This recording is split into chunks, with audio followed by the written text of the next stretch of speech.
my reading anything to talk about or ask about. I'm open to, really. Okay, there we connected. Here we go.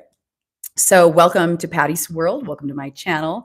Thank you all for watching and for the support. I really, really, really appreciate it and appreciate you all being here. So, let's talk about relationships and the most important relationship that you're ever going to have. Do you know which one that is? Yeah, it's the one that you have with yourself. Everything stems from you, whether you're new to manifestation and any of the spiritual universal laws or just beginning to understand it. And I know you hear this a lot. Everyone is you pushed out. I first heard it from Neville Goddard. If I'm wrong, someone correct me, but that's where I first learned it. But I heard from Louise Hay, and this was from a Louise Hay video, that the most important relationship you have is with yourself, and everything else and every other relationship and the value or the worthiness of it or the how well it functions, it stems from that. So first and foremost, how you feel about yourself, whether you love yourself, whether you make yourself a priority, the world will reflect that back to you. You have to understand that life is a mirror. And I get tons of messages, DMs in my TikTok and starting to get some here on YouTube as well, especially about relationships and an ex and how do they get an ex back. First and foremost, you have to understand that when a breakup happens or a breakup occurred, you have to understand the state that you were in. If you were in a needy, lacking energy and you feel someone has left you, you're putting them on a pedestal. And anytime that we put anyone on a pedestal, then they're in a position to look down on us. You're giving them such a position of importance and you're giving yourself a position of inferiority. And from that place, they will always treat you less than. So when we approach this energetically, you shift that by making yourself the priority, taking them off the pedestal. You have to understand that you are whole and you're complete and you lack nothing.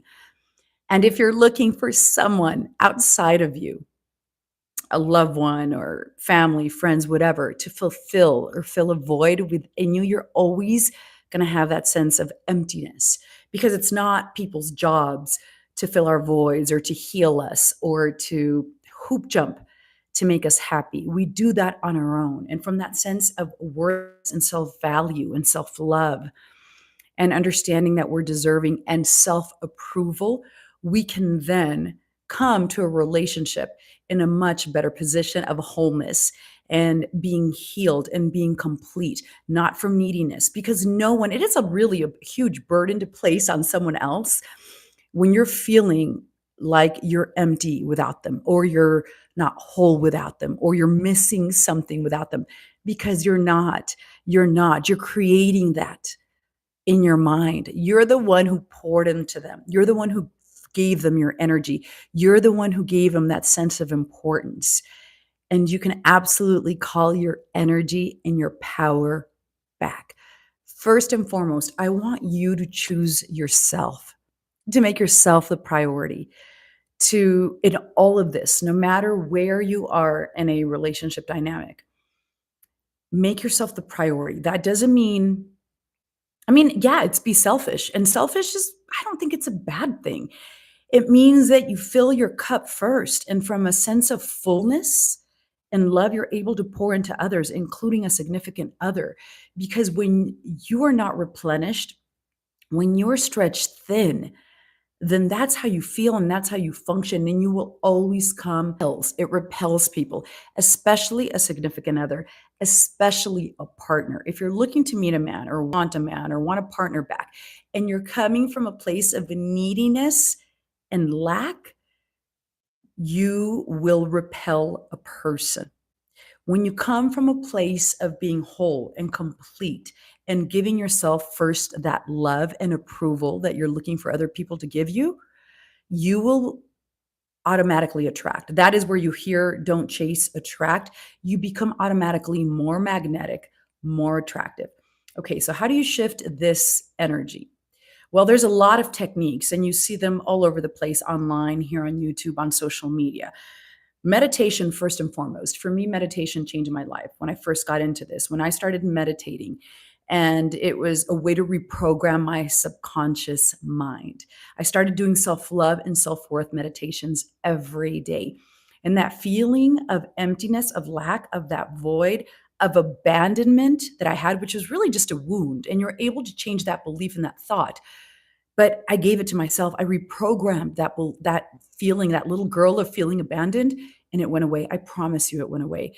That neediness, that lacking energy, I came from a place of wholeness and completeness into my relationships. So meditation, I do think I do think affirmations work. They work for several reasons. Number one, because of the repetition. The repetition imprints on your subconscious mind. Essentially, you're creating new beliefs or imprinting new neural pathways in your subconscious mind. And from our subconscious mind, we are acting consciously. So I do believe meditations work. Sleep tracks, if you can do them, rampages, mirror work works. I've done it. I believe it 100% works. Science backs it. Gary Brecka has talked about this. If you don't know who Gary Brecka is, look up his video here on YouTube where he spoke at a women's conference and he talked about the importance of mirror work and how science backs it. And he's a science guy. He's a scientist, but it does work. There's creating imaginal scenes, the envisioning or creating visual scenes, using your imagination to create new beliefs about yourself. Oh, I was going back to the affirmations and the reason I believe in work. First of all, the imprinting. Number two, it stops that negative self-talk if you're going down that train or that path of negativity. Affirmations is a way to pause and really shift your attention and your focus into a more positive, stable energy. And you've heard people talk about stabilizing yourself and getting to a place of neutral, of calmness, regulating your nervous system whenever you feel that heightened sense of someone leaving you or that sense of emptiness.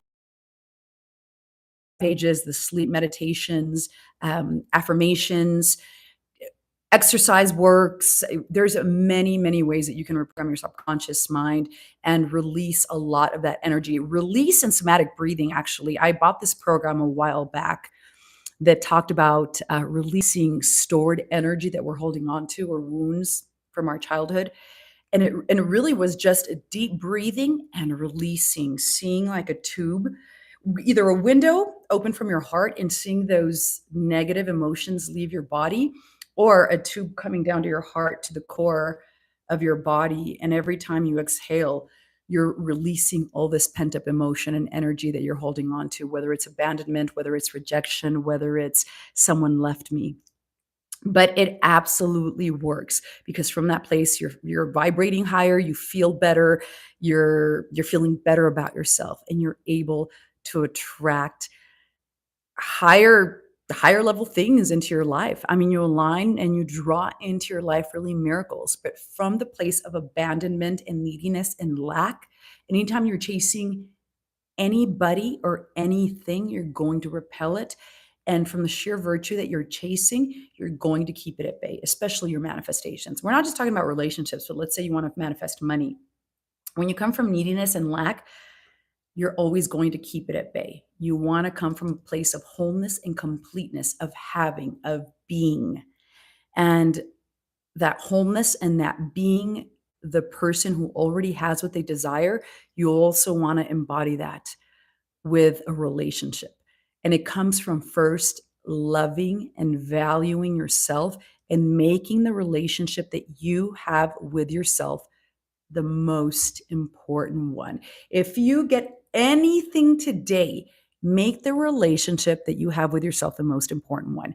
What does that mean? That means that you prioritize yourself, you take care of yourself, you don't mistreat yourself, you're not self-destructive, you you love yourself. What do you do when you love somebody? You take care of them, you nurture them, you give to them, you make them a priority. Well, you simply do that with yourself. You keep to an exercise routine, you get enough sleep, you eat healthy, you don't abandon yourself. I don't know how many times when I talk to people and people that I coach, they abandon themselves. And that right there is a sign that I don't love myself because I'm trying to please other people to get approval from other people. And you're trying to get from other people. First, give to yourself and live in the state of wholeness and completeness and making yourself a priority. You start there, and I promise you, you shift everything. So come from a state of love, assume love, and live from a place of self love. And I promise you, you'll change everything. So that's it for Patty's World today. Thanks for joining me on this live in this video. I'd love to hear your comments and any techniques that have really worked for you to reprogram your subconscious mind. You are absolutely worthy of creating the life of your dreams and having all of your desires.